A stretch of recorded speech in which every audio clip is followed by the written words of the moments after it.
Quem tem a Bíblia,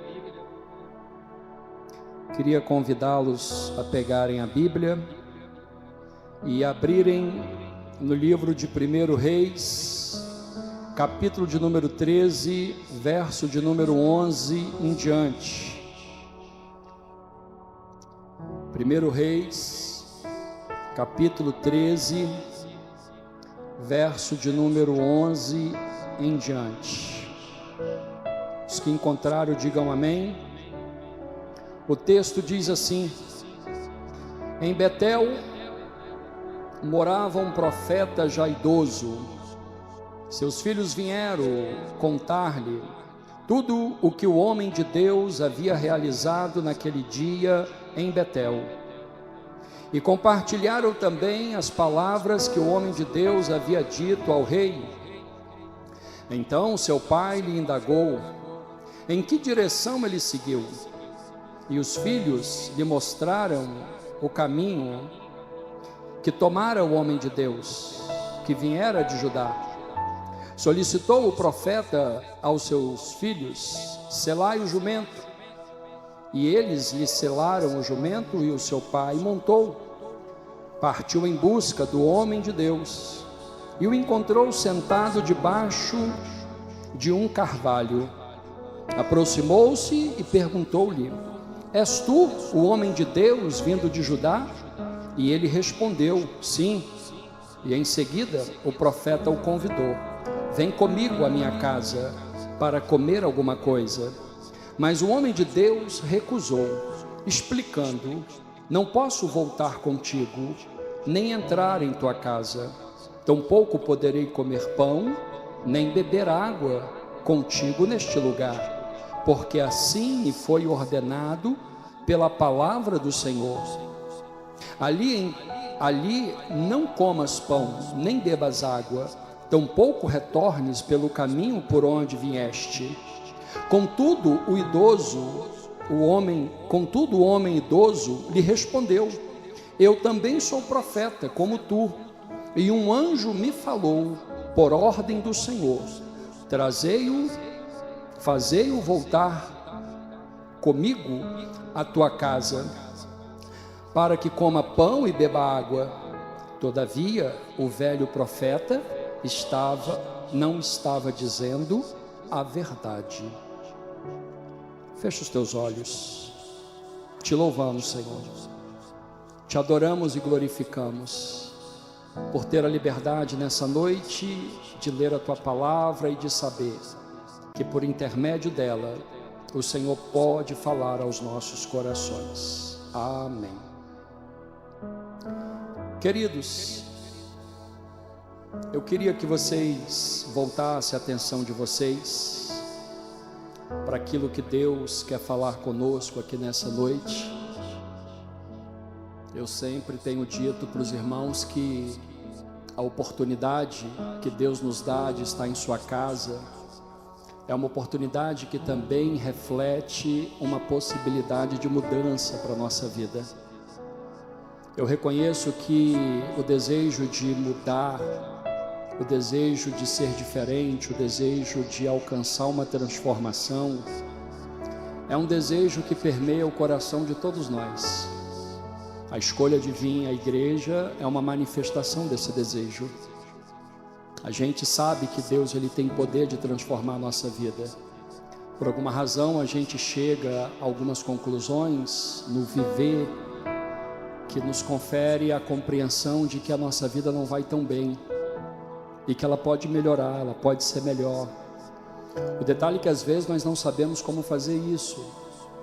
Por isso acreditamos que o único que tem poder de isso fazer é Ele, o Senhor Jesus. Razão pela qual nós então internalizamos essa vontade de vir ao culto, de estar na casa do Senhor e de ouvir a sua voz e de acolher a sua palavra. O detalhe é que diante de todas essas coisas e questões que a vida nos proporciona, para que uma mudança de fato se manifeste, ocorra, aconteça, é necessário que nós também tenhamos alguns cuidados na vida, em especial na vida cristã. Porque se não os tiver, talvez a gente até consiga trazer ao coração a manifestação de um desejo, mas uma manifestação que não vai levar a gente a nada, pois uma manifestação de desejo que não corresponda com mudanças de atitude é vazia.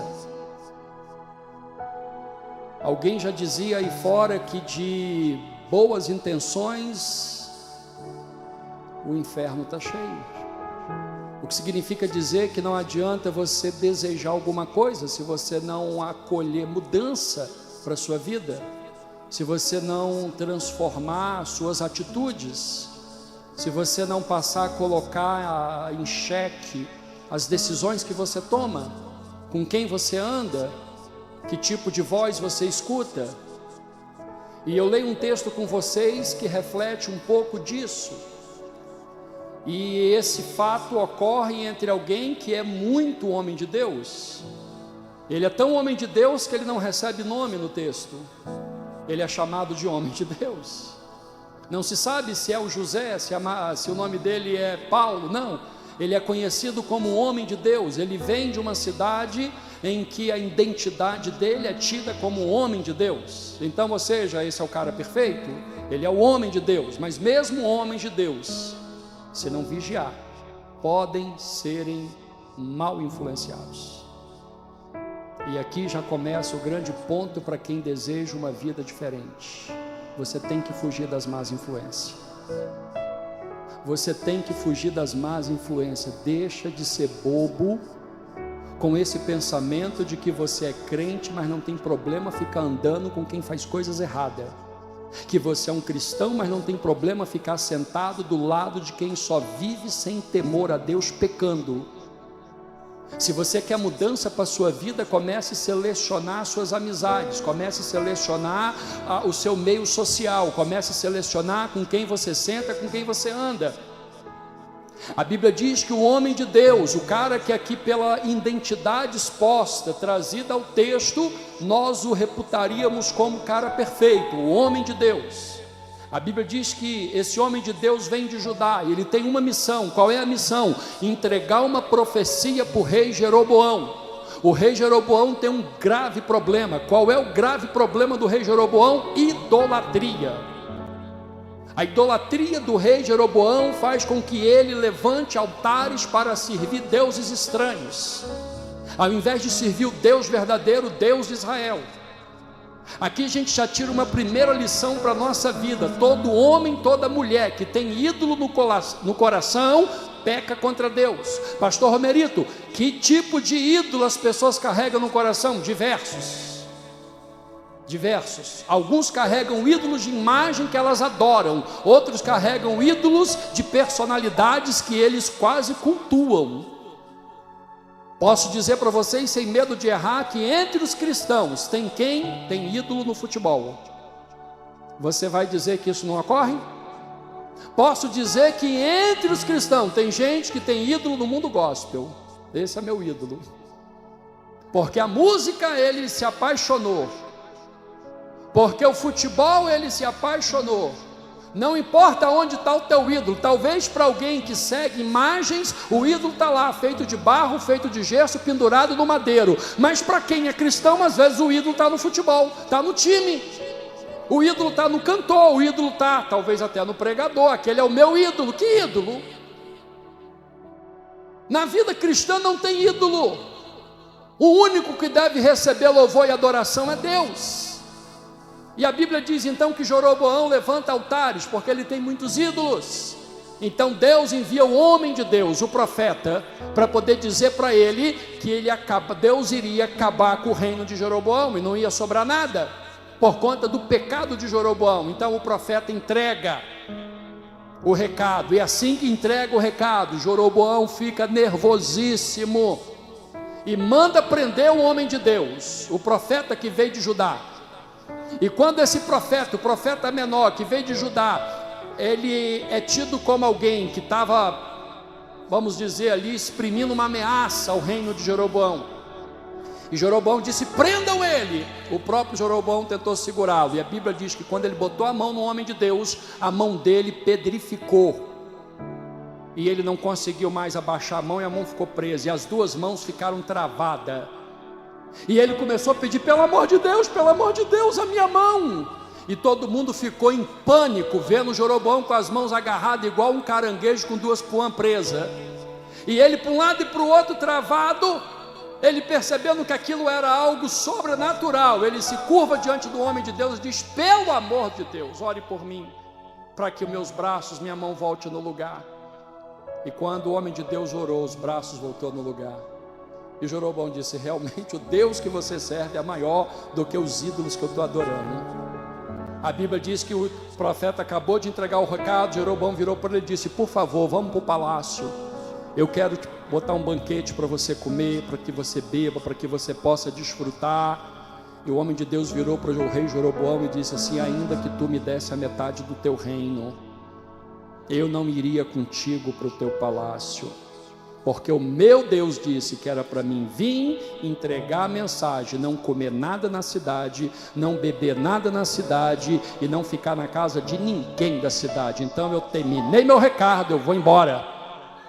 O homem de Deus vira e vai embora. Só que a Bíblia diz que quando o homem de Deus vai embora, por alguma razão, ele resolve sentar debaixo do carvalho para descansar. E quando ele senta debaixo do carvalho para descansar, e é o texto que leio com vocês, a Bíblia diz que os filhos do profeta velho, vendo o que tinha acontecido, correram até a casa do pai em Betel e contaram: um grande homem de Deus subiu de Judá e entregou um recado poderosíssimo para Jeroboão. E aconteceu isso. A Bíblia diz que o profeta velho disse: aonde ele está?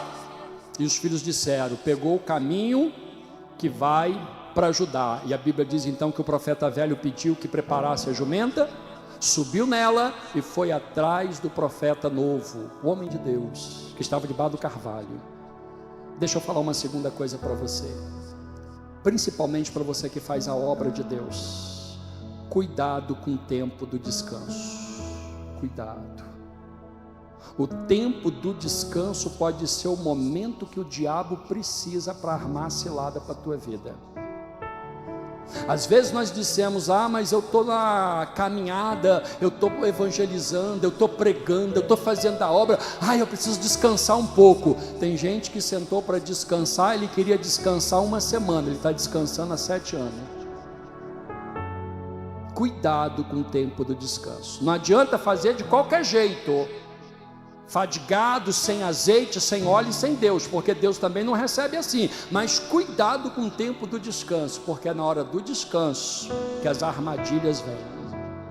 A Bíblia diz que então o homem de Deus debaixo do carvalho descansando, de repente quem chega até ele? O profeta velho.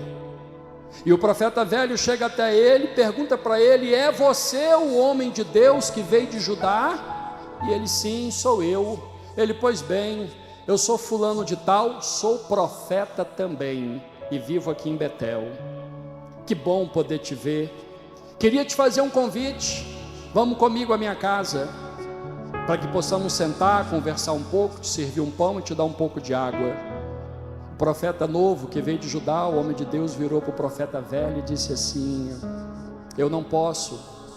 Deus me disse que eu deveria vir e entregar um recado na cidade e ir embora. Eu não deveria sentar, não deveria comer, eu não deveria parar, eu não deveria fazer nada. O profeta velho virou para ele e disse: pois bem, mas o Senhor mandou um anjo e disse para mim vir até você e te chamar para te levar para minha casa, para que você coma pão e beba água comigo. O que fez o profeta novo? Acreditou, mas o texto diz que o profeta velho estava contando mentira. Segue o profeta novo atrás do profeta velho e vai para casa então do profeta velho em Betel. Só que daqui a gente vai tirar mais uma lição. E qual é a lição? Cuidado com as más influências. Às vezes nós não temos a noção exata de que determinadas pessoas, talvez pelo status que elas ocupam, talvez pela posição que elas estão, talvez pela representatividade que elas têm, Então a gente não tem muita noção de que essas coisas acabam de alguma maneira influenciando o nosso comportamento, e a gente vai se deixando pautar por influências, mas não são influências de Deus. E nesse caso, o profeta velho, que já há algum tempo na vida tinha sido um grande homem de Deus, que algum tempo na vida tinha sido um grande servo, que algum tempo na vida Deus falava com ele, e que vai voltar a falar, mas que naquela hora estava mentindo, influencia o profeta novo e tira o profeta novo do seu propósito. Irmãos, tem muitas pessoas sendo influenciadas e sendo tiradas do seu propósito por causa de conversa de gente antiga, por causa de fala de gente antiga. E falo numa perspectiva de igreja. Às vezes nós estamos dando ouvido a pessoas que já não têm mais uma vida com Deus, mas por ser uma referência, talvez dentro do ministério, uma referência no lugar que a gente ocupa, uma referência por onde a gente anda, a gente toma aquelas palavras por verdade e aqueles conselhos por certo, e não são. O que mais a gente escuta, e talvez na igreja não seja tanto o problema, mas vai para as redes sociais. A quantidade de gente que já não tem mais vida com Deus nas redes sociais, pautando de mestre e apontando caminho equivocado para gente nova, que está começando uma caminhada cristã, que ainda não sabe discernir a Bíblia e que senta numa rede social para ouvir determinadas figuras, e que por isso vão sendo levadas a um aconselhamento errôneo e vão perdendo a essência da doutrina, da vida com Deus, da santidade, do Evangelho, que Deus lhe permite receber muitas das vezes de um púlpito como esse. Por quê? Porque fulano fala, porque fulano acontece, porque fulano faz, porque fulano isso, porque fulano aquilo. Quando na verdade aquilo que a gente tem aí, muitas das vezes nas redes sociais, é uma casca, é um vazio, é uma personalidade de gente que incorpora uma figura para poder transmitir uma mensagem, mas é sem nenhum conteúdo. Nós precisamos ter cuidado com as más influências, e não importa de onde vem.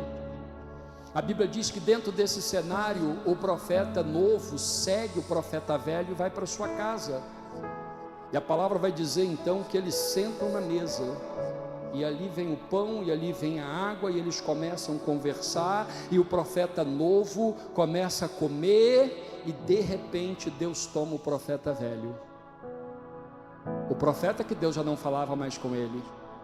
Agora Deus toma o profeta velho para dizer ao profeta novo: eis que por causa de você ter quebrado a regra que eu estabeleci para você, de vir a Betel, entregar o recado e ir embora, não parar, não comer, não beber, seguir seu caminho, mas por você ter quebrado, eis que o seu corpo será sepultado aqui nessa terra. E a Bíblia diz que assim que o profeta velho entrega o recado para o profeta novo, ele fica assustado, se despede do profeta velho, levanta e diz: eu vou embora, porque ele percebe que ele quebrou uma regra estabelecida por Deus para a vida dele. Se levanta e sai. A Bíblia diz que ele não dá muitos passos, quando um leão sai de dentro de uma floresta e o devora. Não o devora, o destrói, rasga ele aos dentes. A Bíblia diz que a jumenta a qual o profeta novo estava montado não recebeu um arranhão, não foi nem mordida pelo leão, mas só o profeta novo, o homem de Deus, foi atacado, e ali ficou o seu cadáver no chão. A Bíblia diz que o profeta velho então se levanta e vai lá e recolhe o cadáver do profeta novo e leva ele para uma sepultura que ele já tinha preparado. Deixa eu falar mais uma coisa para você: cuidado com as pessoas que você anda, porque pode ser que algumas dessas pessoas já tenham uma sepultura pronta para você.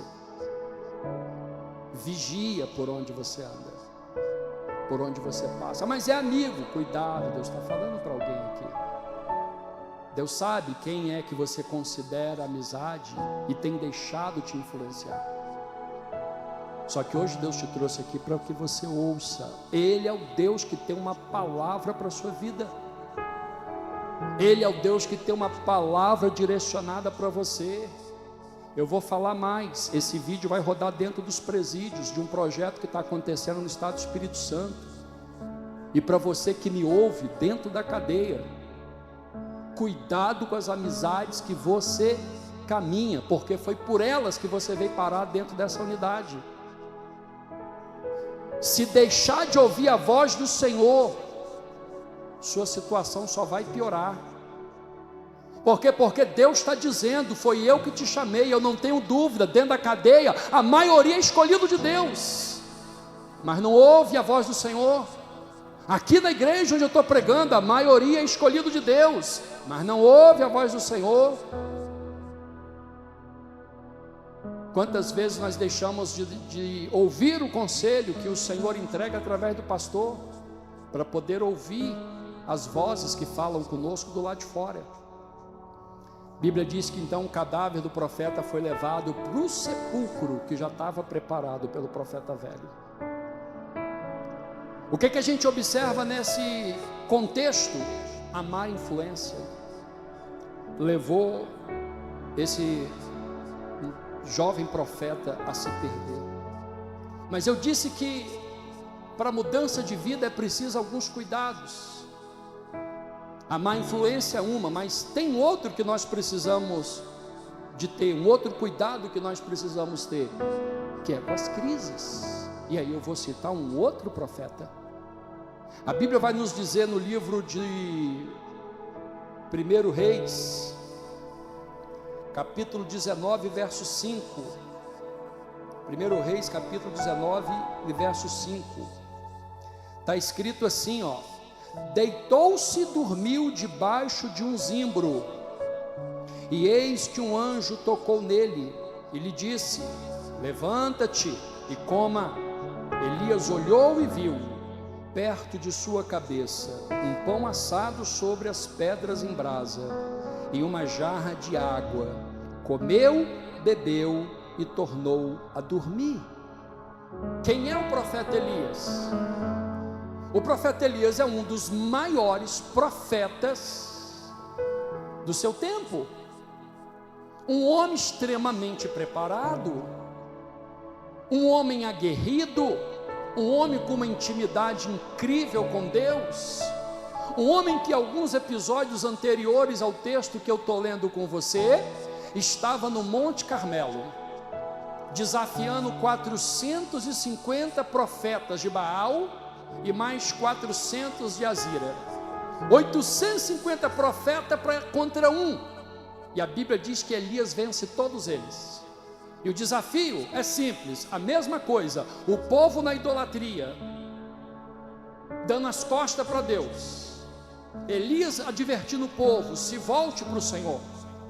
O povo perdido, eu não sei se a verdade é o que o profeta Elias está pregando, se a verdade é o que os profetas de Baal e de Azira estão pregando.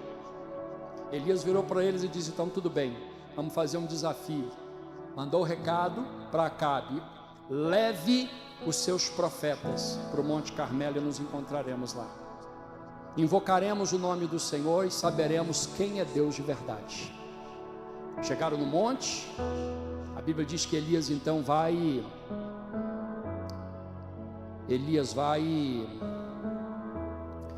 desafia eles a iniciarem a busca. A palavra do Senhor então diz que eles vão e preparam o altar e começam a invocar os deuses deles. Invocam, nada de Deus responder. Desde o início da manhã até meio-dia eles clamam e o Deus deles não responde. Eles começam a se cortar como era hábito e o Deus deles não responde. Derramam sangue, o Deus deles não responde. Faz invocação, o Deus deles não responde. Tocam os tambores, gritam, dançam, nada. Até que Elias diz: para, agora chega. Talvez o Deus de vocês esteja dormindo e não conseguiu escutar. Chegou a minha hora. Eles percebendo que o Deus deles não respondia, tudo bem.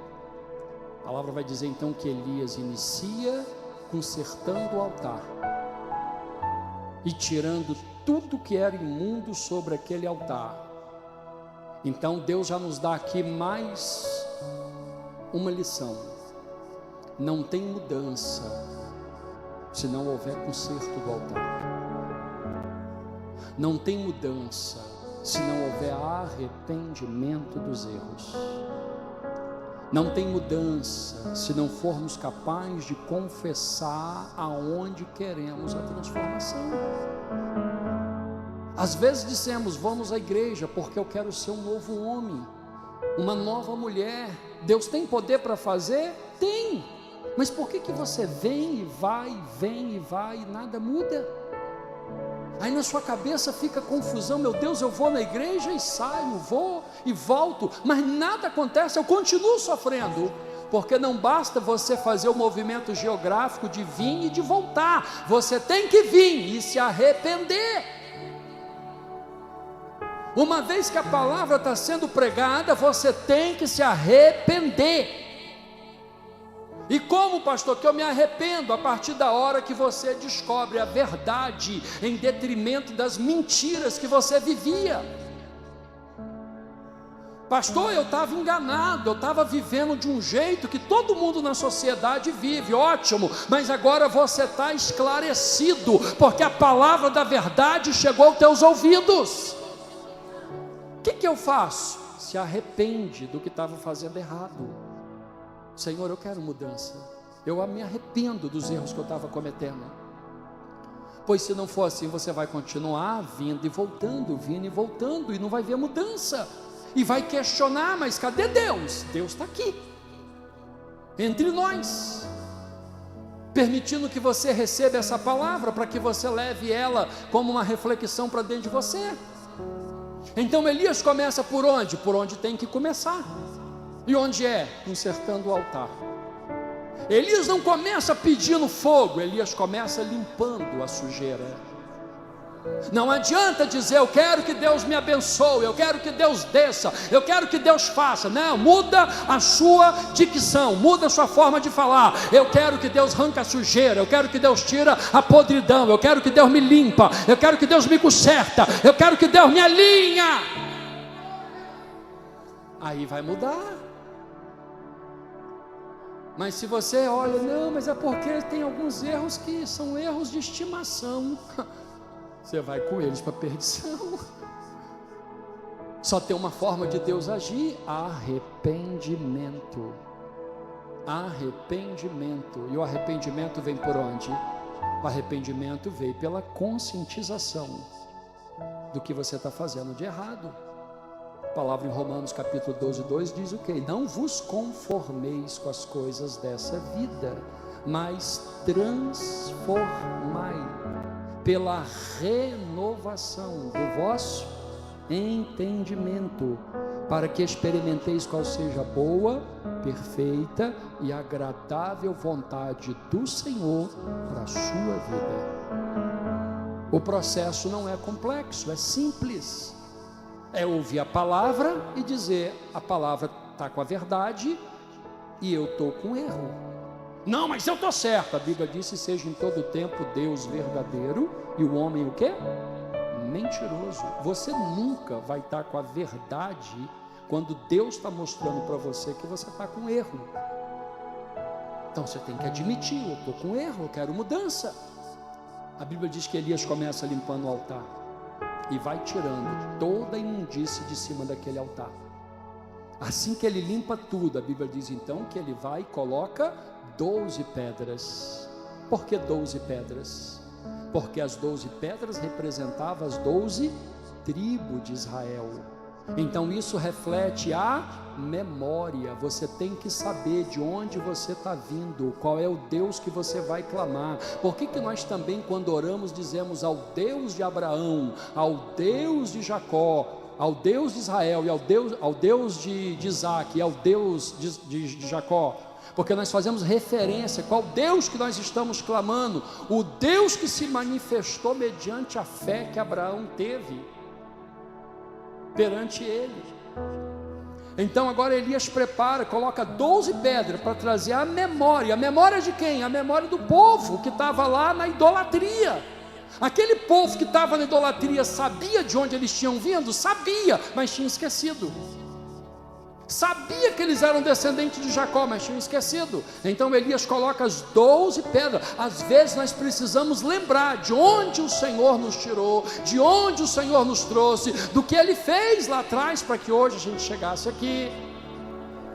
Ou eu não estou pregando para alguém aqui que quase morreu, que se lembrasse um pouquinho de onde Deus te tirou, não ficaria com essa vida mequetrefe aí, serviria a Deus de verdade.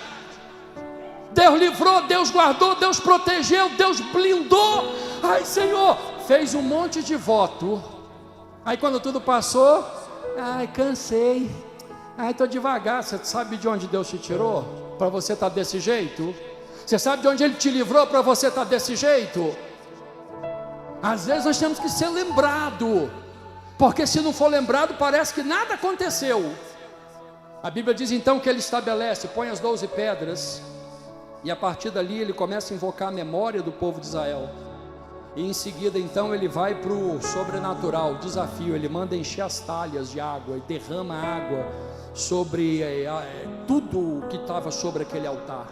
Do animal que estava ali partido, a lenha, tudo. Ele enche de água, porque ele queria dar uma prova que o fogo que iria se manifestar ali não era humano. Porque o fogo humano apaga com água, mas o fogo espiritual nada para.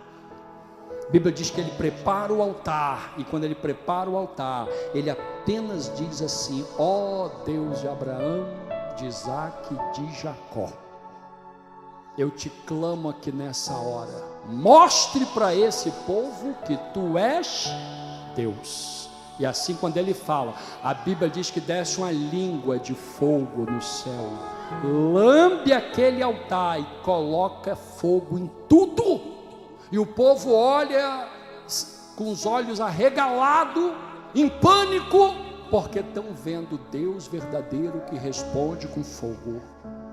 E naquela hora a Bíblia diz que o povo então se curva diante do Deus de verdade e diz para Elias: agora realmente nós não temos dúvida quem é o Deus de verdade, o Deus de Abraão, o Deus de Isaac, o Deus de Jacó, o Deus que agora acaba de se manifestar em nossa frente.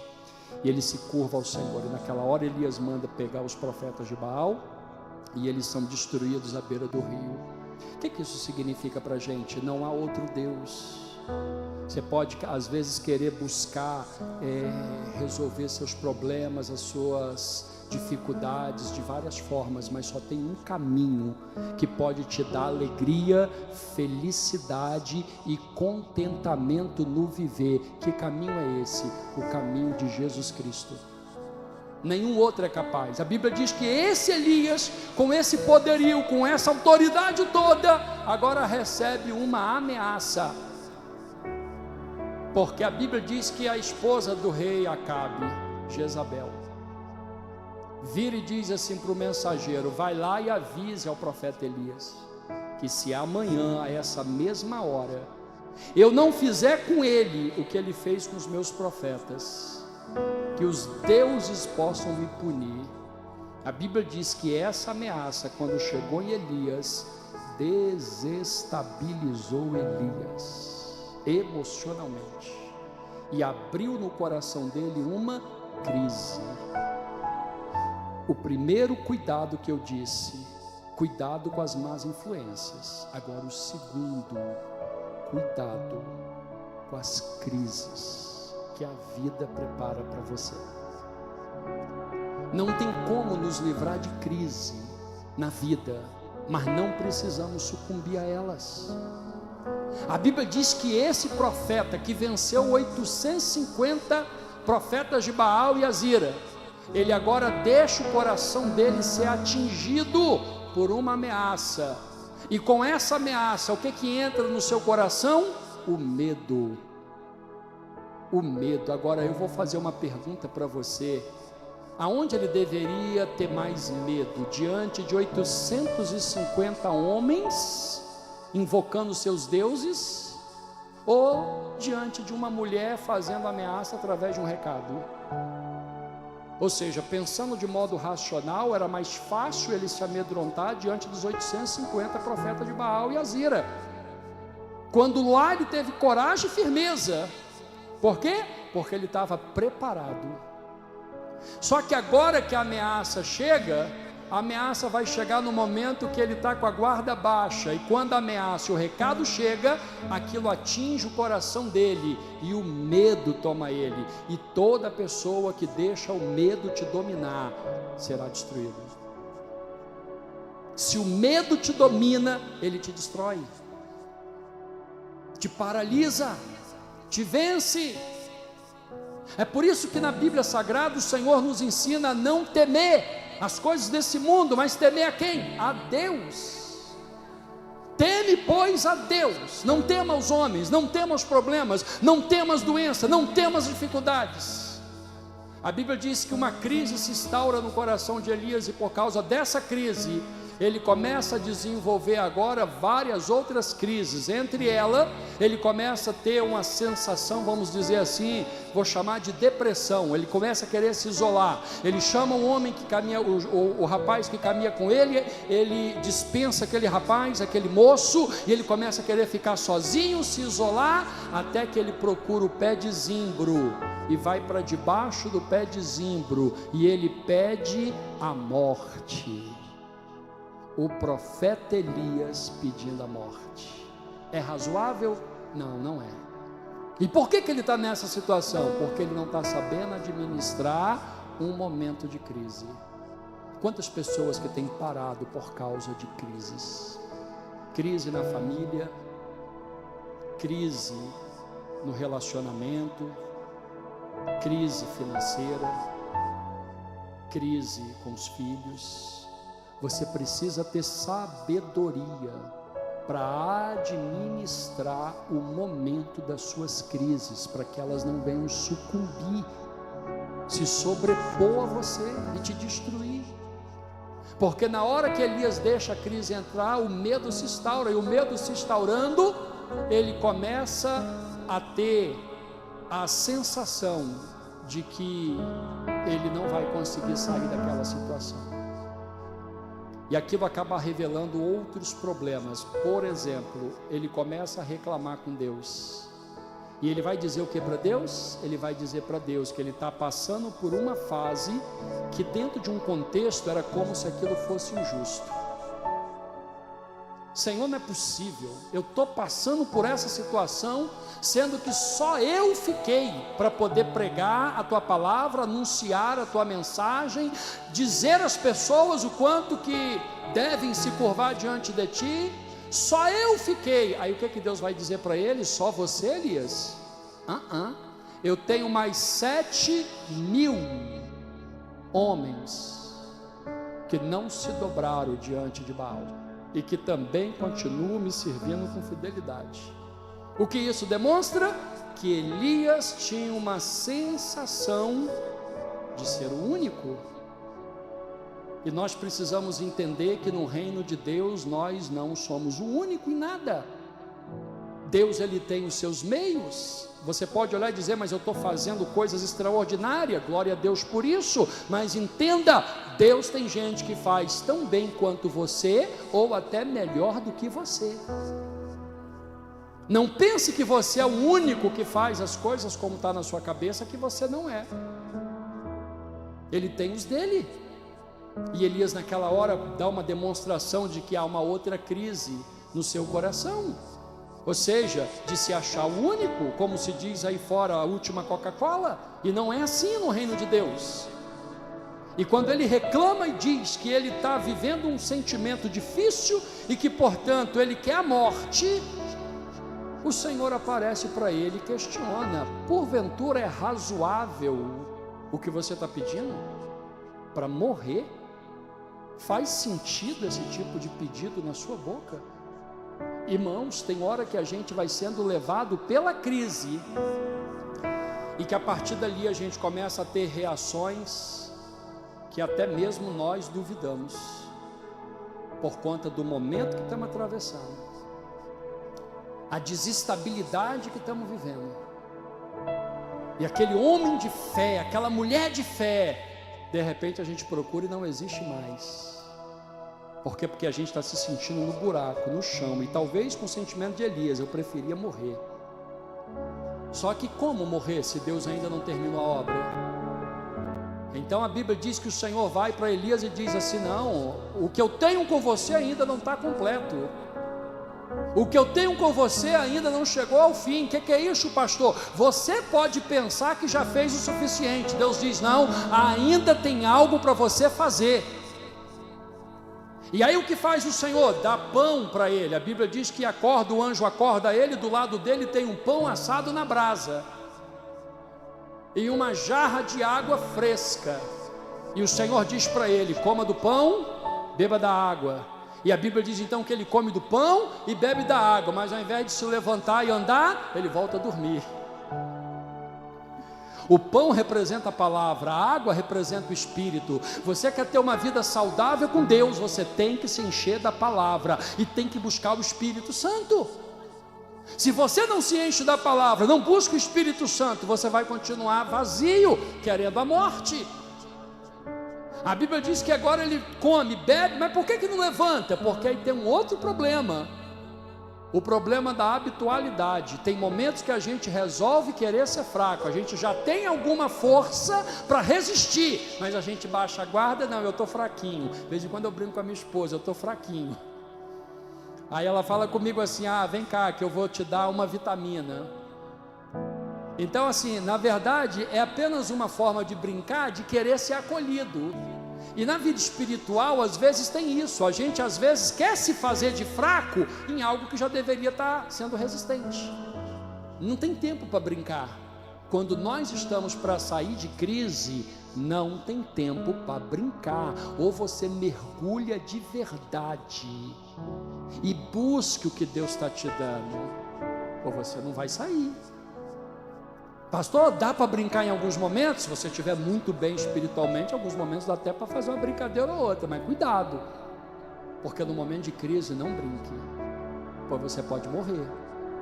Elias volta a dormir, o Senhor o acorda novamente, mais pão e água, até que ele come e levanta. Aí o Senhor então entrega o restante da missão que tinha com ele na terra e diz assim: você ainda tem que ir até a Síria e levantar Aziel para poder ser rei lá na Síria.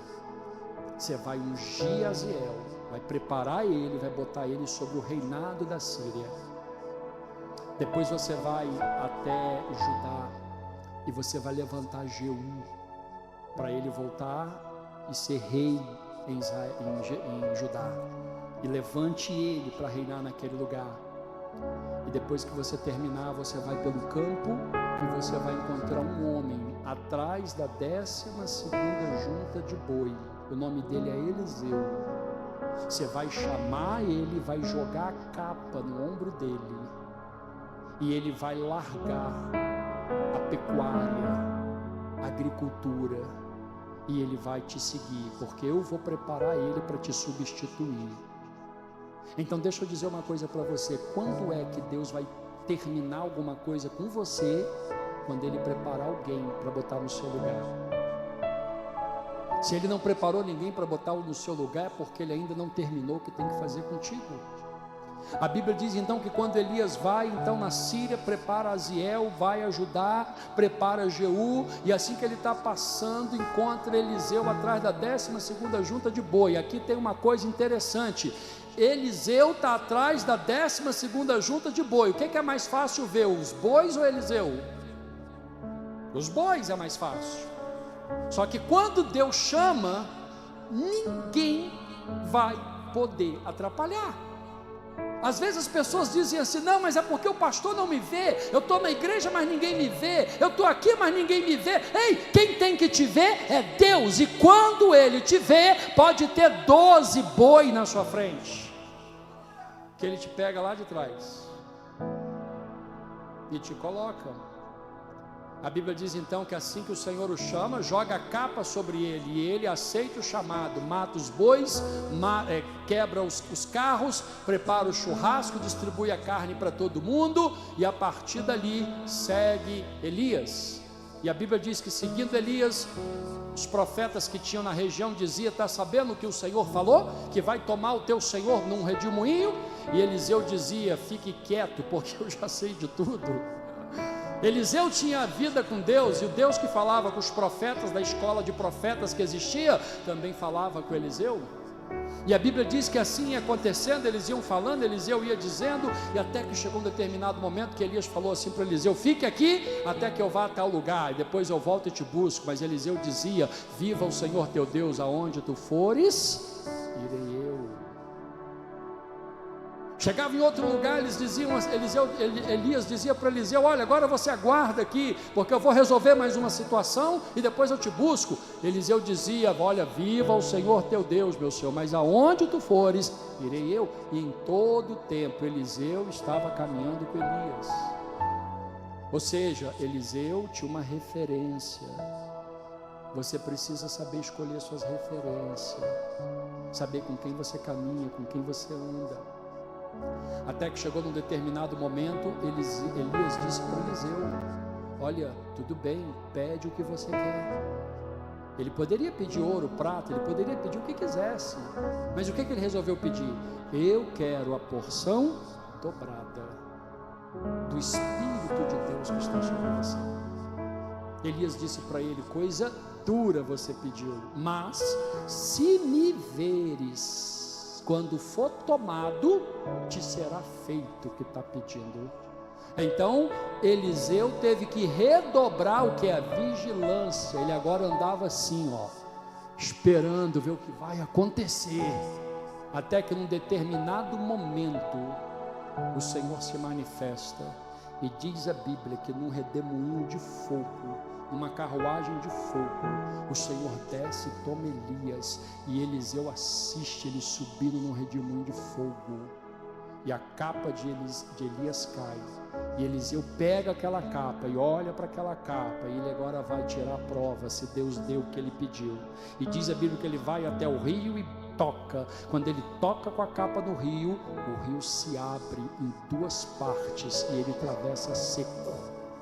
E a partir dali, Deus começa a fazer com Eliseu o que fazia com Elias.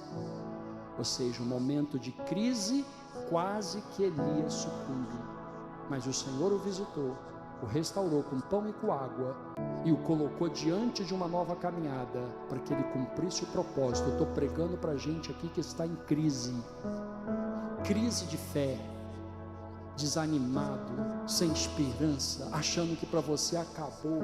Eu vou entregar o ministério, meu chamado, o departamento. Deus está dizendo: não é tempo de entregar, porque eu ainda tenho obra com você. Talvez eu prego para alguém que está em crise na sua casa, na sua família. Deus está dizendo: administra suas crises, deixa eu tomar frente, e você vai ver que as coisas vão mudar. E eu encerro com o terceiro profeta, porque eu falei de má influência que o profeta menor sofreu, falei de crises internas que Elias vivenciou, e eu fecho com cuidado em questionar Deus. Cuidado em questionar Deus. E o profeta que eu vou usar, Jonas. A Bíblia diz que Jonas tem um chamado. Deus diz para ele ir para Nínive, mas ele vai para Tarsis. Então, em determinado momento, o Senhor ele intervém e põe Jonas onde Deus queria, que era onde?